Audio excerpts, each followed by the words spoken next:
disonancia cognitiva consiste en la interacción de manera discordante de dos o más cogniciones, que generalmente son la actitud y la conducta, o entre dos pensamientos. En caso donde hay una incongruencia entre conducta y actitud, se tiende a modificar la actitud. Cuando ocurre una disonancia cognitiva, se genera un nivel de estrés muy elevado o malestar, que debe ser resuelto para evitar el agotamiento mental. Ante dos pensamientos contrarios, el cerebro crea un tercer pensamiento diferente que logra generar concordia entre los anteriores dos. Un ejemplo de lo expuesto anteriormente ocurre en una señora de mediana edad que llega a una tienda. Toma un paquete de galletas y lo come sin pagar. Si le preguntaran en una encuesta si robar está mal, lo más probable es que respondiera que sí, pero su comportamiento diría lo contrario. El tercer pensamiento podría ser: la tienda no perderá mucho por un par de galletas, ya que es el encargado de crear la concordia entre los anteriores pensamientos. El psicólogo Leon Festinger propuso la teoría de la disonancia cognitiva, que explica cómo las personas intentan mantener su consistencia interna. Sugirió que los individuos tienen una fuerte necesidad interior que les empuja a asegurarse de que sus creencias, actitudes y su conducta son coherentes entre sí. Cuando existe inconsistencia entre estas, el conflicto conduce a la falta de armonía, algo que la gente se esfuerza por evitar.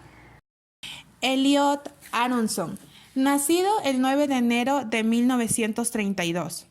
Es un psicólogo estadounidense que ha llevado a cabo experimentos sobre la teoría de la disonancia cognitiva e inventó el Jigsaw Classroom, una técnica de enseñanza cooperativa que facilita el aprendizaje al tiempo que reduce la hostilidad y los prejuicios interétnicos. Tasio Ovejero concluyó que respecto a la mentira es necesario entender que los sujetos por lo general viven en consonancia cognitiva entre su pensar y actuar, y si por algún motivo no pueden ser congruentes, intentarán no hablar sobre los hechos que generan la disonancia, evitando así aumentar esta, y buscarán reacomodar sus ideas, valores o principios para así poder autojustificarse, logrado de esta manera que su conjunto de ideas encaje entre sí y se reduzca la tensión.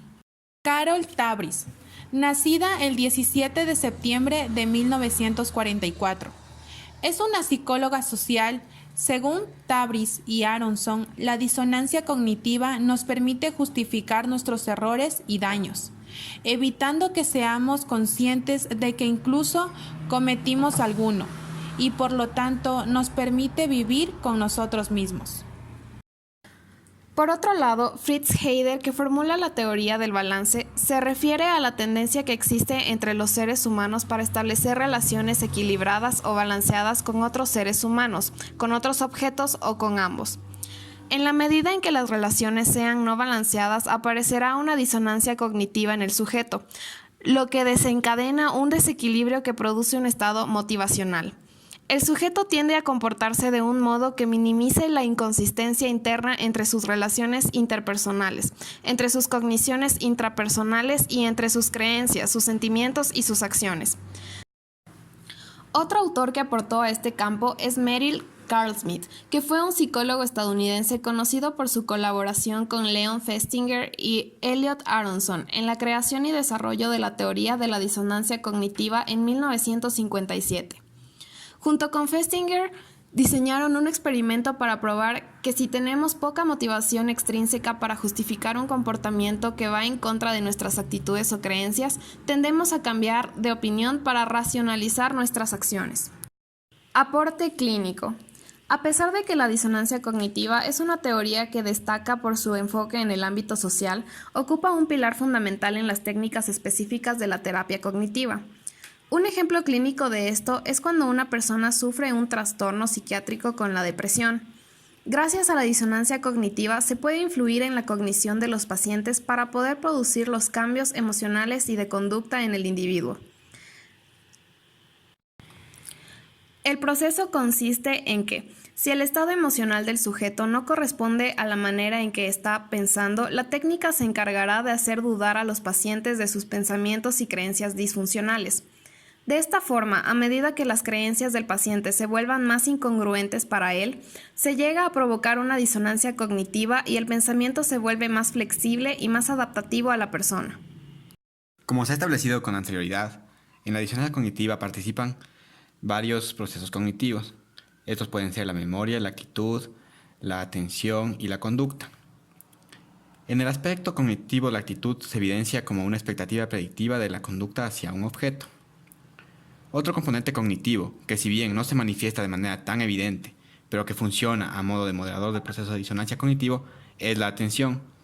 Tomando como base el modelo atencional de Posner y Petersen, la atención presenta 3 sistemas integrados recíprocamente, que modulan el proceso. Estos son la red alerta, red de orientación y red ejecutiva, donde la primera se encarga de activar el arousal, la segunda en direccionar los recursos hacia el estímulo y la última en el reclutamiento y control de las áreas cognitivas que hacen tareas cognitivas complejas. Queda así en evidencia la correlación entre esta red ejecutiva y un posible sistema de control en la conducta. El modelo de Norman Salice explica cómo se produce el control en 3 niveles que son el plenamente automático, llevado esquemáticamente, el parcialmente automático, mecanismo de contención, y el deliberado. Este último se maneja a partir de la función del sistema atencional supervisor. Por lo tanto, el proceso atencional regula las funciones inhibitorias del control en otros campos cognitivos como actitud y conducta. Esta asociación implícita, o también conocido como IAT, busca medir las actitudes implícitas midiendo su evaluación automática subyacente. Esta prueba es potencialmente útil para diagnosticar una amplia gama de estructuras asociativas socialmente significativas. Podemos apreciar el valor potencial del IAT como una medida de asociaciones automáticas socialmente significativas al cambiar el experimento mental a uno en el que las caras que se distinguen de la primera tarea sean blanco y negro. El experimento IAT implica de 5 etapas de actividad. La primera etapa consiste en que el participante debe distinguir por medio de respuesta diferencial, por ejemplo, entre imágenes masculinas y femeninas. La segunda etapa entrena en distinguir entre elementos de un distinto grupo, por ejemplo, adjetivos positivos y negativos. La tercera etapa consiste en realizar una tarea mixta donde el participante responda rápidamente tanto a una categoría como a la otra. La cuarta etapa se entrena al participante a cambiar la tecla de respuesta que se asigna en la segunda etapa. La quinta, la cual es la última etapa, se regresa a presentar los estímulos entrenados en la primera etapa y en la cuarta etapa. En la investigación del test de asociación implícita fue aplicado para desarrollar teorías para entender la cognición implícita, la cual son procesos cognitivos de los cuales la persona no tiene conocimiento consciente. En la cognición implícita puede contener percepción, memoria, autoestima y estereotipos. Algunos investigadores piensan que el test de asociación implícita puede reflejar las actitudes que el participante no quiera revelar públicamente. Metodología. Para ejemplificar el modo en el cual la disonancia cognitiva se evidencia, se ha diseñado una prueba por medio de un autorreporte y del uso del Implicit Association Test, o IAT, donde se trata de demostrar la manifestación del sistema atencional supervisor.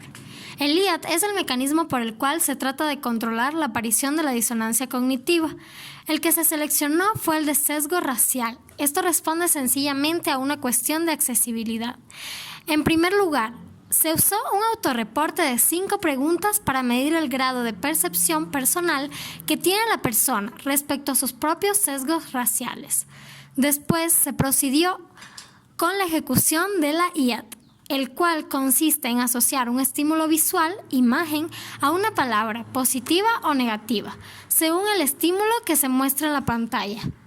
La prueba se desarrolla a modo de prueba Go-No-Go, donde en una primera instancia se asocian fotos de niños europeo-americanos con una palabra positiva, donde el Go es la tecla I, y al revés, fotos de niños afroamericanos con palabras negativas, donde el Go es la tecla E. Una vez acabado esto, se cambian las asociaciones de niños europeo-americanos con palabras negativas, donde el Go es la tecla E, y niños afroamericanos con palabras positivas, donde el Go es la tecla I. La diferencia del resultado entre el autorreporte y el IAT es donde se evidencia la manifestación de la disonancia cognitiva. Se usaron 5 sujetos de pruebas, a quienes se les administró tanto el autorreporte y el IAT. todos en las mismas condiciones ambientales y con las mismas instrucciones.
Resultados.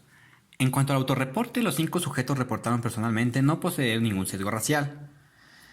En cuanto a los resultados del Implicit Association Test, los sujetos 1, 3 y 4 obtuvieron una fuerte preferencia automática hacia niños europeo-americanos.